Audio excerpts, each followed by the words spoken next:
Neil from Essex here to talk through a new tractor here with you today. Behind me is a Kubota MX4900. This is a new model in Kubota's MX series. We're going to talk about this tractor today, some of its features, and where it fits into the Kubota product family. Essex, a helping hand with your land. If you are shopping for a Kubota tractor, you've probably realized this is an extremely complex product line. Kubota has a tractor for every purpose and for every customer, and in a lot of cases you'll notice some overlap in product series. Every one of these model numbers always means something here. When we're looking at the side of the hood, this is an MX series tractor. That's the product family or the product line that it's out of.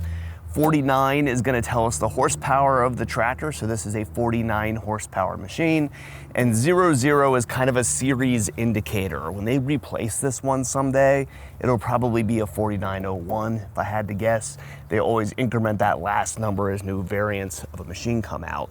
This series right now is offered between 50 and 60 horsepower. So this is the 49 horsepower variant. There's a 5400 and a 6000 as well. All of those machines are fundamentally exactly the same machine with different engines under the hood. So they're gonna share common frames and transmissions and loaders across that series. You're simply picking the amount of horsepower that you need for your application. So while our tractor model numbers mean things, our loader model numbers mean things too. LA1065 is going to tell you that this is a loader and it lifts 1,065 kilograms at the pivot pin right down here in the back side of the bucket. Now, if you convert this from kilograms to pounds, that's multiplying by 2.2, you're gonna know that this tractor lifts roughly 2,400, 2,500 pounds or so right there. Now, that lift capacity is behind the bucket and to full height.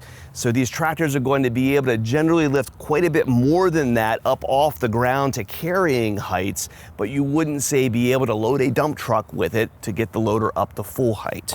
This also comes through standard equipment with a skid steer coupler, not with a pin-on bucket. And the specifications for this loader are going to reflect that. So the couplers that are in here add a little bit of weight to this assembly, and they also move the bucket forward a little bit. If you're looking at specifications for a tractor with a pin-on bucket and you're buying a skid steer quick attach machine, you're not necessarily receiving the capacity that you're looking at on a glossy brochure. So Kubota has started taking very conservative approaches to how these things are done, reflecting the specifications with how we actually sell these machines, because nobody buys a loader with a pin-on bucket anymore, but they are still offered by some companies out there today. Understanding what your application is the most important part in picking the right tractor for your needs. And when we look at an MX series tractor, that application tends to be what we would consider compact utility work. This is not a lightweight, small, compact tractor. This is at the bigger end of where compact machines tend to sit. But Kubota would consider this a utility class machine. So this one has a little bit more beef in it, a little bit more heft. It's not usually a tractor that you're gonna see for landscaping tasks where you don't typically want a big heavy tractor. We're looking at the more utilitarian end of things where, say we're working on farms, we're working on, say, job sites carrying stuff around. We would run these in rental periodically because it's an affordable tractor with some high specifications. One of the places that you see that heft in this tractor compared to the rest of Kubota's product line is back here at the back end of the machine. As you go through compact tractors and you're anywhere between about 20 and 50 horsepower, usually you're in a category 1 3-point hitch. When you move to the MX series, or the very top end of Kubota's L series, if you're looking at this L6060, you'll have a category 2 3-point hitch. And what that means is that you have larger, heavier linkage on the back of the tractor to support larger and heavier implements. That category actually is a call out to the size of the pin that's here at the end of the 3-point hitch arm to hook to those implements. So overall, you have more heft here in the hitch and a little bit more heft in the back end. That's going to give this tractor a little bit heavier, higher curb weight than what some of the other machines would in the L series that sits below this.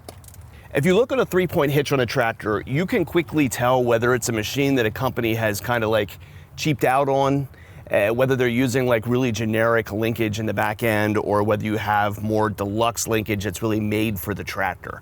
And while Kubota talks about this machine as a utilitarian type machine, this is not an area that they have cheaped out on. So you'll find ratcheting adjustments back here for your 3-point hitch, extendable link arms that make it easy to adjust your implements, and sway bars back here so that you're not breaking out a screwdriver and turning turnbuckles, which is miserable, in order to tighten down your 3-point hitch linkage. So look at back subtractors when you're shopping around at these machines. If you see like weird unpainted hardware and that kind of stuff and straight arms, you know you're looking at a cheap tractor. This is not one of those. Now I'm sitting here on a hydrostatic open station version of this tractor today, but there's actually several variants of this machine.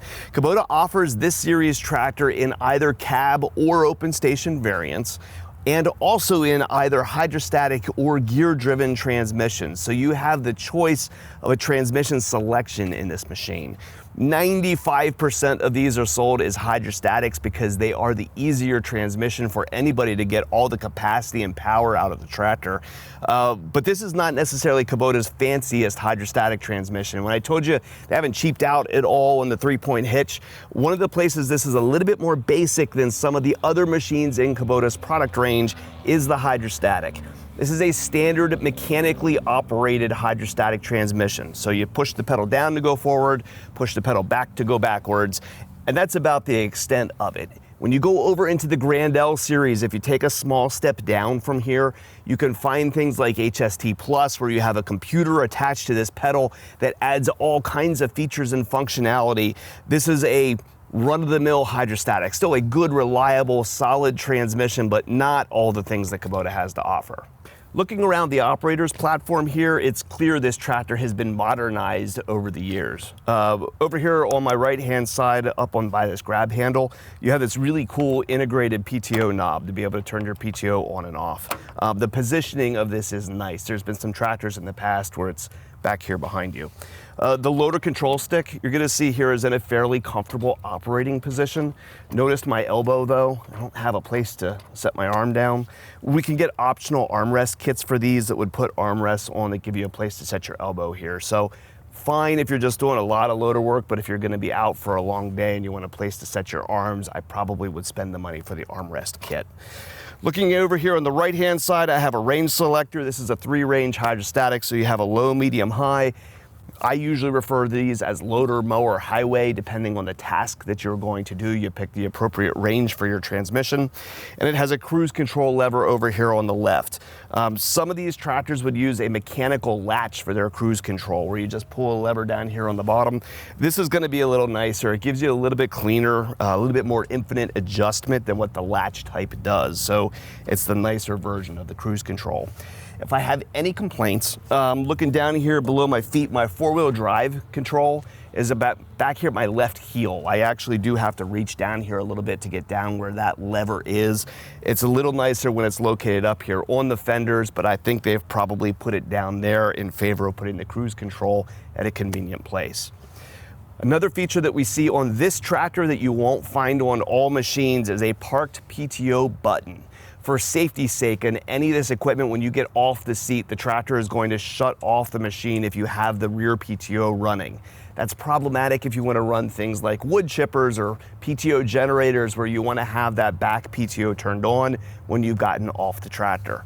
On this machine, there's a button up here on the dash that you can push that will then allow you to get off the machine and let those implements continue to run. So when I look at this tractor, I see all the things that I would expect out of the most deluxe of the machines that are out there on the market today, with the exception of using a straight mechanical hydrostatic transmission as opposed to electronic style. It's got everything else you would want in a utilitarian compact tractor. The tire selections for this machine follow its function, right? We continue to talk about this tractor in terms of utility, right? Smaller machines and more of landscape-oriented tasks, but if you're doing heavy-duty work, you go for the MX. And Kubota fits the MX with tractors that meet that expectation, right? The tires that you need in order to do that kind of work. And that is especially seen here in the front tire. This back one is used on some of the L series, if you look over at the 6060, but the front in this case on the MX is a really stout, very sharp looking tire. Definitely taller, wider, chunkier than what's found on a lot of the other compacts, which give it a really nice contact patch compared to some other tractors. Now we've talked about this tractor in terms of a family, right? 60 horse and 54 horse have been out here for 2 or 3 years now. This is now the 49 horse version. When we look down here under the hood though, there's nothing new. This is the same engine, the V2403, that's run in the other models and is simply de-specced and detuned for this particular machine. What we usually see when that happens, when you have a higher displacement engine running at lower horsepower, is that they tend to outperform your expectations a little bit. That bigger engine with a little bit more torque tends to feel like more power than what your horsepower may indicate. And that likely is going to be the case here, right, where we have that scenario. Really clean engine bay. Kubota does a really nice job of putting the batteries here in the front that are super easy to get to. The radiator sits right behind here with some simple screens to clean out. And beyond that, back here is the engine. Being that we're up over 25 horsepower but below 75, as far as emissions compliance goes, this tractor does not require DEF, but it will have a particulate filter on top of the engine. It's going to have to regen every 25 to 60 hours or so, depending on how hot and hard you're running the tractor. So while what's under the hood here checks a lot of the boxes for me, right? It's a tidy engine compartment. There's actually room underneath this hood. Things aren't overpacked in there. When you look at the tractor, things like the filters for the engine, the transmission are easy to get to. But there's one specific thing that to me is more important than the others, and that's the location of the fuel filter and the fuel water separator. We would see an abnormal amount of problems in our shop that are caused by poor fuel. Whether that's fuel is dirty, has algae, has water in it. Handling and storage of diesel fuel really is very important in order to keep your tractor running correctly. And being able to diagnose a fuel issue is way easier when your fuel water separator is huge and located right here on the back side of your loader. So you can get a really easy visual to the quality of the fuel that you're dumping into your machine, right? If it starts getting cloudy in there or gumming up black stuff on your filters, you probably have a dirt or algae problem. And if you start to see lines develop, you're starting to get water and moisture into your fuel, all of which can start causing starting and running and maintenance and life issues for your engine down the road. So super easy to have a nice visual on that just by looking on the back side of the loader mount. So while we've talked about this tractor, there's another tractor in the Kubota product line too that we need to recognize here. I mentioned here from the get-go that Kubota has a wildly complex product line, a product line that continues to evolve to address different market needs, right? And the tractor here that now really overlaps with this machine is the L4802, a tractor that was updated less than a year ago at this point and has some longevity in Kubota's product line.